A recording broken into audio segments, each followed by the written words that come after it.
политички партии, синоним на моќ и пари. Главни фактори во држави со недоволно развиена демократија.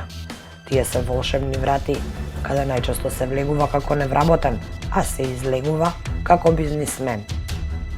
Наместо активност поврзана со владењето на земјата, политиката стана најкраткиот пат до посакуваното богатство.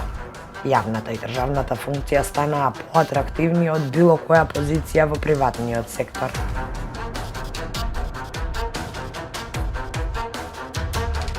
Законите се заобиколуваат, а институциите се соочуваат со најразлични блокади во процесот на откривање и гонење корупција. Ние не можеме електронски да се поврземе со институциите во земјата, не па да видиме нешто во странство, да бидеме реални. Првата верзија на Законот за спречување на корупција беше донесена во 2005 година. Од тогаш е формирана Државната комисија за спречување на корупција, која е надлежна да го следи имотот на сите избрани или именувани функционери кои располагаат со државен капитал, моќ или јавни добра. Последните измени на Законот има возможија на членовите на Државната антикорупцијска да имаат пристап до повеќе бази на податоци, со што се зголеми нивната моќ. Сепак, поради технички причини и поречиси 3 години нивниот пристап е ограничен. Ресурсите се исти од самиот почеток на новиот состав, значи веќе 2 години ние кобуриме и со материјално-технички ресурси, и со човечки ресурси, и со соодветен простор. Знаете и сами дека преку ИПА проектите оваа комисија има добиено помош во опрема, која што е многу скапа, повеќе од 600.000 евра, која што не е се уште сместена како што треба, зборам за серверите, компјутерите ги користиме, меѓутоа серверите се уште не се тука, поради несоодветни просторни услови, односно отсуство на сервер сала. Веќе 3 години, значи,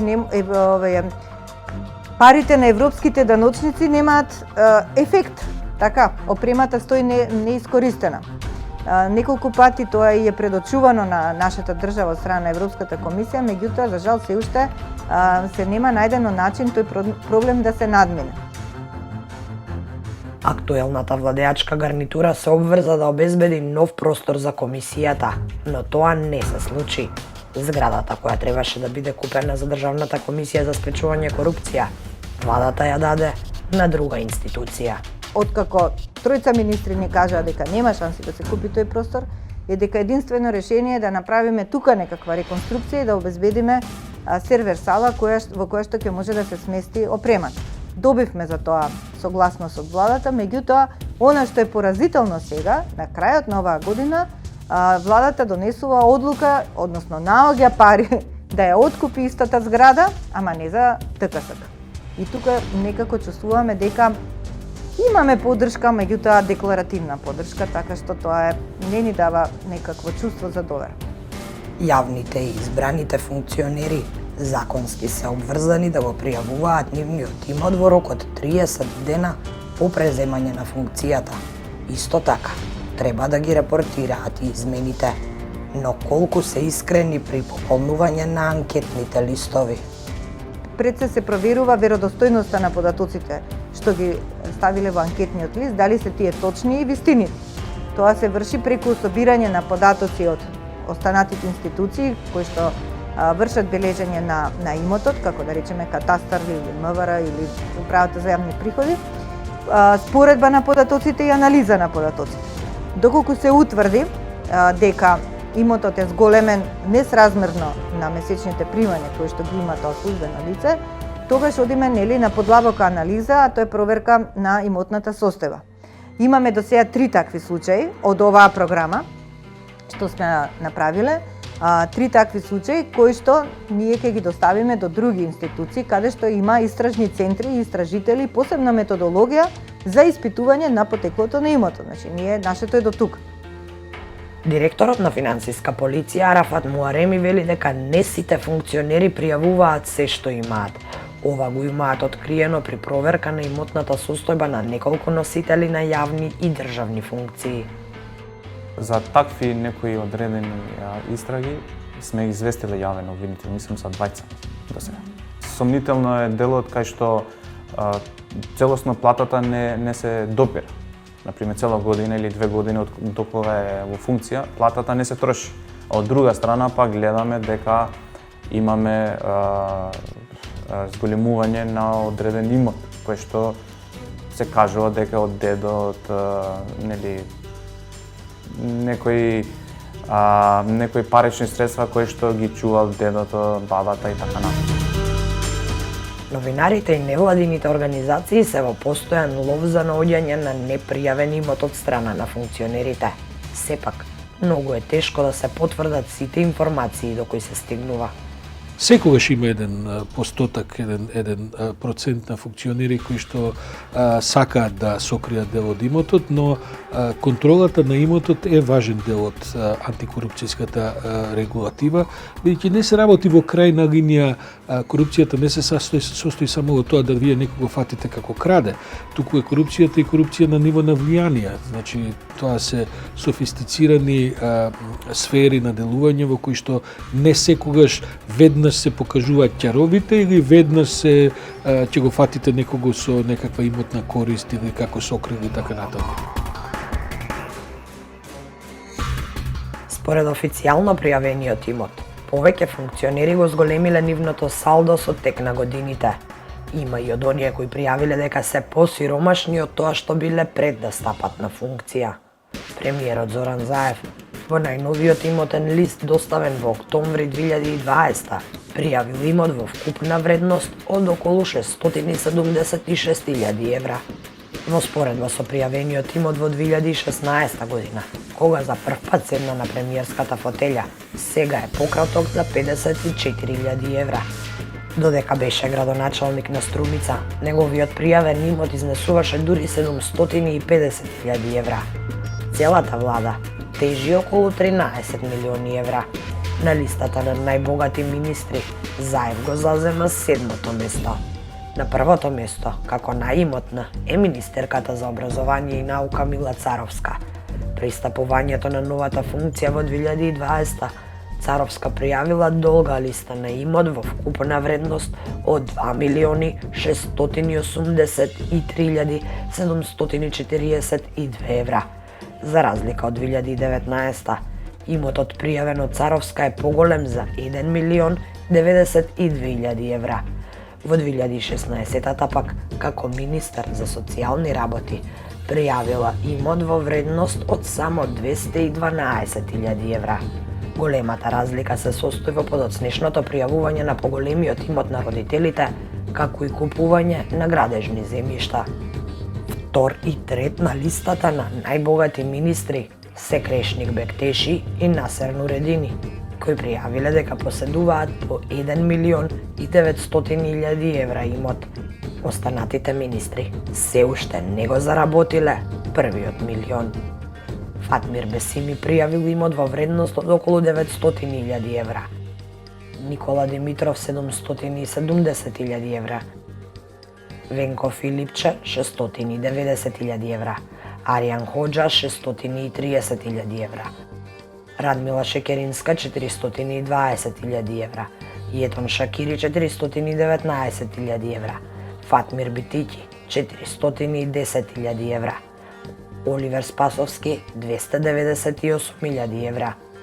Благој Бочварски 243.000 евра. Бујар Османи 187.000 евра. Горан Милевски 161.000 евра. Артан Груби 143.000 евра. Јагода Шахпаска 137.000 евра. Бојан Маричич 133.000 евра. Додека на крајот на листата е Љупчо Николовски со само 102.000 евра пријавен имот. Но сите имотни состојби не се докрај јасни и комплетни. Некаде не е наведена вредноста, некаде потеклото на имот, а има и случаи на доцна пријавување на состојбата. За доцно доставување на анкетен лист за министерот Бектеши имаше прекршочна постапка и веќе му е издаден платен налог, потврдува првата антикорупционерка. Освен криењето имотна состојба, постојат и други начини на манипулација од страна на функционерите. Како не постојат? Например, пријавуваат кеш. Кој може да утврди веродостојноста на таа сума? Никој. Сумата е дома. Тој не ја носи да ја покаже, па и да ја покаже. Може нема да ја покаже цела. Може и ја нема. Туку само си прави алиби за нешто ако се најде кај него дома, па да, еве сум пријавил во ДКС. Значи, има начини за манипулација, за жал. Тешко се можеш да докажеш. Или, например, имаме прилично случај, сега праве едни ваши колеги исто истражувања на како се пријавува, како службените лица го пријавуваат имотот и забележаат дека одреден број на суди на почеток на мандатот земаат кредити, како се поклопува. Значи, па може да е тоа некоја шема. Ме разбирате? Значи, треба тука сега подлабоки анализи, подлабоко истражување и така натаму.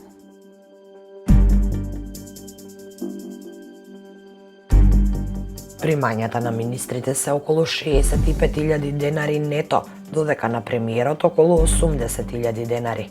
Пратениците пак, како основна нето плата, добиваат по 61.000. Но с учество на комисии или председавање со истите, нивните нето примања може да достигнат и до 100.000 денари. Со овие примања кои се надпросечните, функционерите можат во текот на својот министерски или пратенички мандат да си дозволат да си купат барем еден стан, дури и на кредит. Инвестирањето во Македонија се уште најмногу се прави во стамбени деловен простор. Квадратурите се секогаш се уште најпримамливи, бидејќи сето друго представува ризик во влегување во бизниси. И луѓето, кога размислуваат како да и нешто пари што имаат на страна и ги заработени, велат чекај да си купам еден стан, па нека стои макар и празен, ама никој не може да ми го земе. Затоа веројатно и имате политичари, а имавме и такви примери, кога еден политичар поседува многу повеќе станови отколку што реално не само што му требаат, туку и не може да транспарентно да објасни од каде му се. Точно е дека има такви кои во својот имотен багаж може да се пофалат со нешто повеќе од само еден стан, но има и такви кои на своје име не поседуваат ништо, а целиот имот кој го пријавуваат се води на име на нивните родители, сопруги или сопрузи или пак деца. Тешко е да се докаже дали и колку во овој имот вложиле самите тие, но и останува прашање, ако не ја трошат платата за да инвестираат во недвижнини, тогаш дали им оди за животни трошоци? Тоа ние само го утврдуваме, факти. И после го известиме јавниот обвинител кој што после цени дали ќе покрене истрага или нема да покрене истрага за тој дел. Секогаш постои начин на докажување. Зошто го кажувам така? Затоа што ако збориме за парични средства кои што се чувале од претhodно дедо или баба, тие биле на некој друга валута, кој што понатаму за да се конвертира на нови валути треба да има потврда од менувачница, кој што и тоа не може да го докажат после, нели, дека ги конвертирале парите, збориме од пред 30 години. Така? Или па, значи, има начини на утврдување на факти.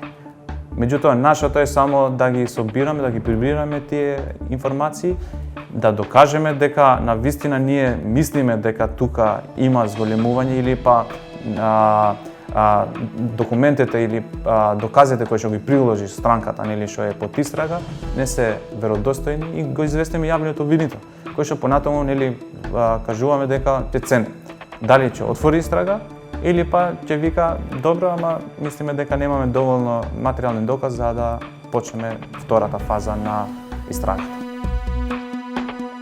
Сведоци сме се, не можеме тоа да го докажеме преку документи, меѓутоа сведоци сме дека се случува дека имот, функционерот може да си го евидентира и на друго име, дали е тоа некој од фамилија или пријател, не е битно, а по завршување на функцијата да си го стави на своје име.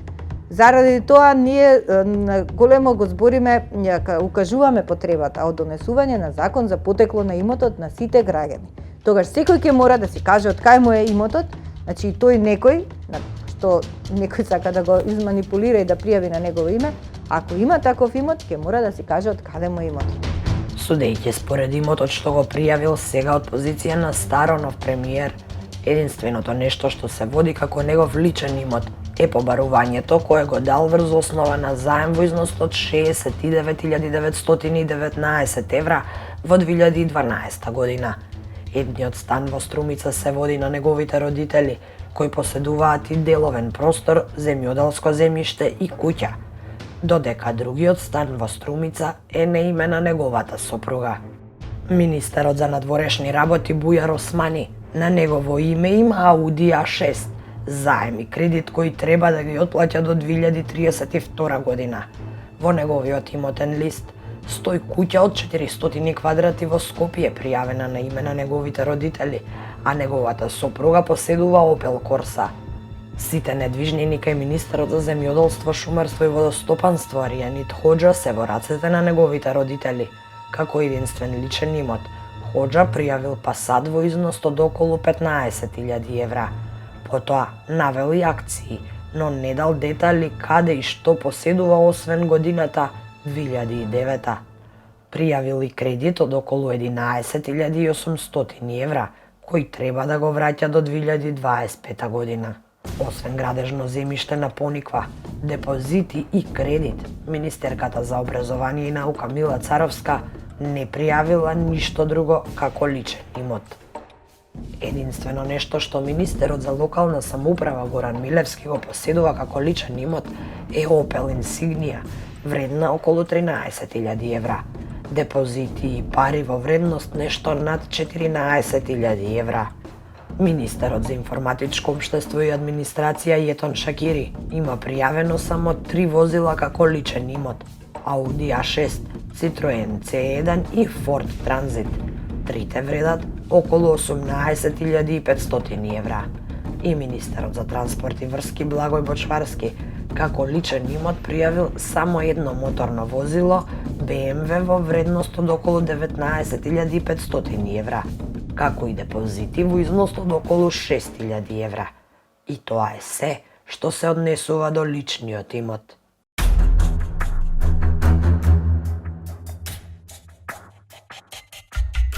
Новинарите и аналитичарите сметаат дека има напредок во општествената и во институционалната борба против корупцијата, но сепак тоа не е доволно. Јас спомнам времења кога започнувавме воопшто да говориме стремежливо, потоа се поактивно за корупцијата и коруптивните практики во општество и така натаму, значи уште од 90-тите. Помнам времења кога на невладино ниво ги основавме првите организации како што е Транспарентност Македонија и така натаму, кои што се бавеа со тоа, за потоа да уследат и формалните државни институции како што е Комисијата за борба против корупцијата и така натаму. И тука не би правил никаква отстапка кон владата. Значи, која да е таа влада? Таа комисија денеска представува, особено оваа последнава, заради начинот на кој што беше транспарентно избрана и заради овластувањата кои законски ги има во, па би рекол дури во една широка смисла за да може да се бори против корупцијата. Таа представува одреден општествен гарант за контрола на една многу важна област, како што е борбата против корупцијата, и во таа смисла мислам дека владите треба да обстојуваат и да паѓаат заради односот кон таков вид на државни тела. За антикорупционерите најголем проблем е што оваа комисија не е електронски поврзана со предвидените 17 други институции. Ивановска вели дека додека чекаат државата да им ги обезбеди потребните услови, си направиле софтвер за приоритизација и распределба на предметите за барем малку да си ја улеснат работата. Кога ние ќе бидеме електронски поврзани со катастарот, тогаш самиот програм нас ќе не известува дека нешто се евидентира во катастарот, значи одма имаме црвено знаменце и сега само нели се чека во рокот дали лицето ќе поднесе или нема да поднесе пријава. Ако не поднесе, одма системот јавува дека тука и тука не е поднесена пријавата, промената во анкетниот лист и така натаму. Тоа е веќе следење. А вака ние постапуваме по планот и толку, или ако имаме пријава од граѓани, окей, тогаш правиме проверка на имотната состојба. Ама системски, тоа може само со софтверот и со електронско поврзување со институциите. Иначе кој нас ќе ни јави? Како ние ќе ги догледаме сите, кога се уште со хартија работи? Не гледам дека се тоа некакви големи средства кои што се во прашање за една држава, неколку милиони не се никакви големи пари кои не може да ги обезбеди и мислам дека дури и кога не се во прашање политички мотиви, треба да се толкуваат како да се во прашање политички мотиви и неспособноста на државата да си ги оствари и законските задолженија кон финансирањето на тој вид на институции треба да се толкуваат како неволност да се постапува во таа сфера. Без разлика, дури што гледаме дека актуелнава власт се обидува во таа, да кажем, сфера да и со собствена иницијатива да настапува, не само затоа што именуваат луѓе кои што се занимаваат подиректно со тоа, дури на ниво на подпредседател на влада. Ефикасноста на една институција не е доволна. Потребно е сите алки во ланецот да ја извршуваат својата законска обврска. Правосудниот систем е една од најважните алки. Па јас колку што знам, наш предмет до суд уште не е стасан. Имаме во јавно обвинителство за јавните набавка во ДИК, што беше за изборни материјали, тој не е се уште во суд. Иначе судот, како што знаете, ние отфрли иницијативата за кривична одговорност на ректорот.